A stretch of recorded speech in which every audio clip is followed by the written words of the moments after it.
Fox 61, Connecticut's news station, starts with a weather impact alert. Let's get right to the forecast because we are talking about some snow, sadly. Thank you so much for joining us on the Fox 61 News at 6 o'clock. I'm Angelo Bavaro. And I'm Bridget Bureau. There is snow and rain on the way. Take a look at the future radar here. When we go back on the air tonight at 10, that's when some parts of the state can expect to see some snow falling. So the big question is who will see the rain and who will see those flakes fly. Luckily, we have Deshaun Robinson standing by who can answer those questions for us. Deshaun, what's going on? What's the timing of all this? Yeah, we're looking at snow tonight. Rain starts around 8 o'clock. We will see these rain showers change over into snow for our hilltops by midnight and then eventually for our inland areas. Otherwise, we're expecting a damp and cloudy day on Saturday with some afternoon showers. Sunday's looking better, drier, with temperatures hitting the 50s. So rain starts 8 o'clock. If you have evening plans, definitely take this into consideration. Snow begins around midnight. We will see periods of snow persist into the crack of dawn. And right now we're looking at a coating to 3 inches for hilltops, about a coating to 1 inch for valley areas, and then nothing for our shoreline, mainly rain for those of you along the shoreline. So hilltops again, temperatures will drop to the mid 30s, and then for shoreline areas we're expecting warmer temperatures above freezing across the state, and that is why we're not expecting significant accumulation. I'll time out tomorrow's weather in my full forecast. Back to you guys. Okay, Deshaun, we'll talk soon. Thank you very much. Police in Norwich have identified the 2 people killed in a house fire.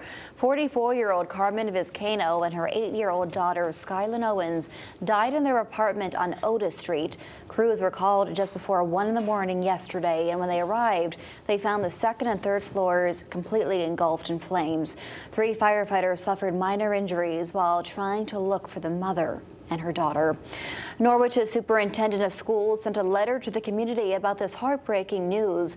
It reads in part, quote, "We are currently following our crisis response protocol to ensure the emotional well-being of our students and staff. Support services are being made available, and we will continue to monitor the situation closely to provide the care and guidance our community needs," end quote. Now at 6, a Waterbury man accused of shooting his wife faced a judge today. It happened yesterday at their home on Berkeley Avenue, and tonight that woman is in the hospital with serious injuries. Fox 61's Jamel Johnson is in Waterbury with the latest from that arraignment.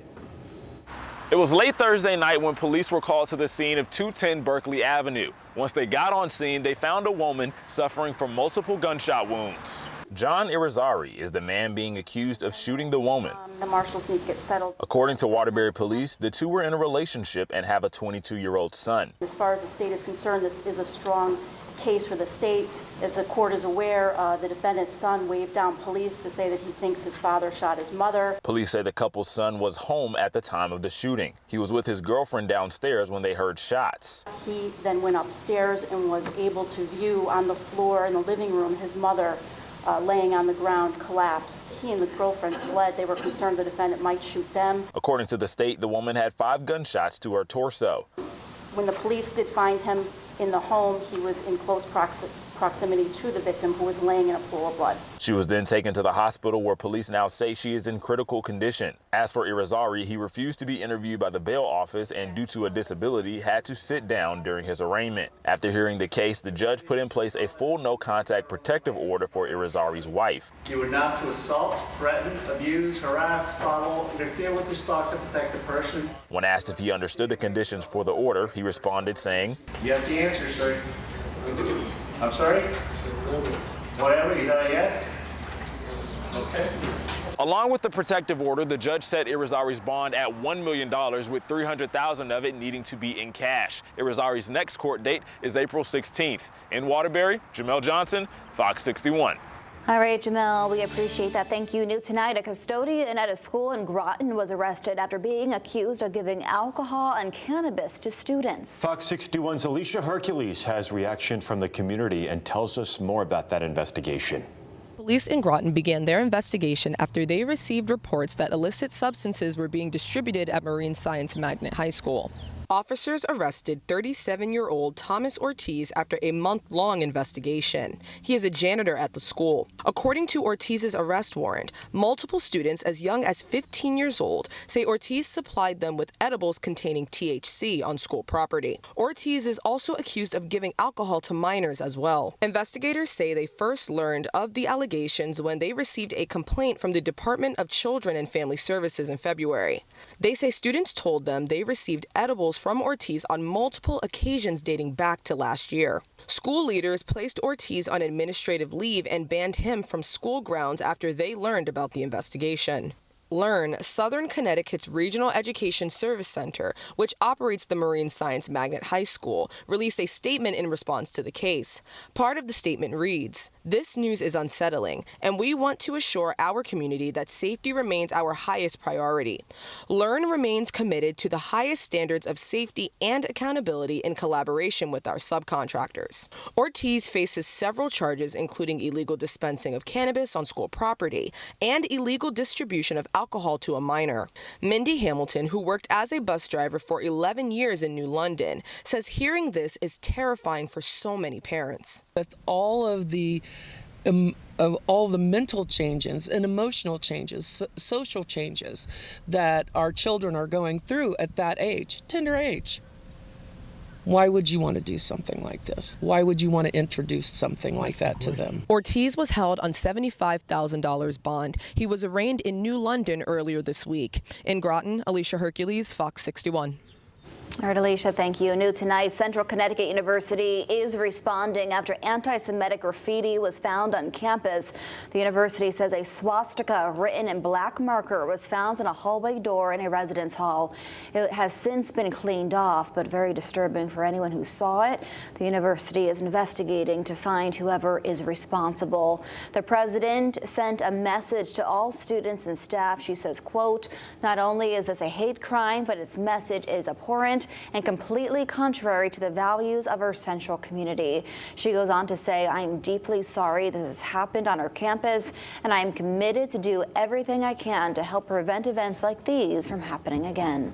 Many Bristol Health workers are out of a job tonight. That's because they've been laid off. The hospital says they needed to let go of the equivalent of 60 full-time jobs after losing $30 million over the last 2 years. The hospital says that move will save $14 million a year.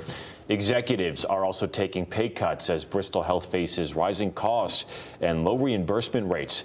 Now, despite recent gains, leaders say Connecticut hospitals are still struggling to keep up with Medicaid underfunding and inflation. Bristol Health's CEO, Kurt Barwis, said these decisions were extremely painful and difficult to make. He said in that letter, quote, "They were made after careful consideration of alternatives and with the best interest of our patients and the community we serve. It's important to note that these changes did not include any reduction in core services, nor will they impact the safety or quality of the services we provide," end quote. Day 5 and the end of the first week of the Jose Morales trial. Yeah, that's the man accused of murdering his girlfriend, Christine Holloway, back in December of 2019. Fox 61's Emma Wolfhorst has been following this trial for us and has the very latest from Milford Superior Court. A big piece of evidence presented by the state Friday, the 911 call Jose Morales made to Ansonia PD the day before Christine Holloway's body was found in her Ansonia home. This is the 911 call Jose Morales made to the Ansonia Police Department in the early hours of Sunday, December 1st, 2019. 911.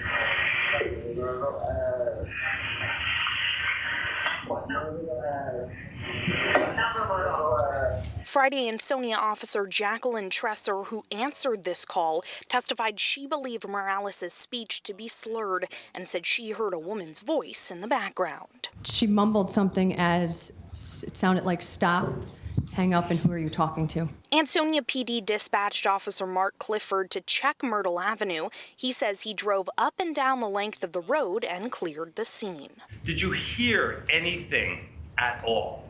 No, I did not.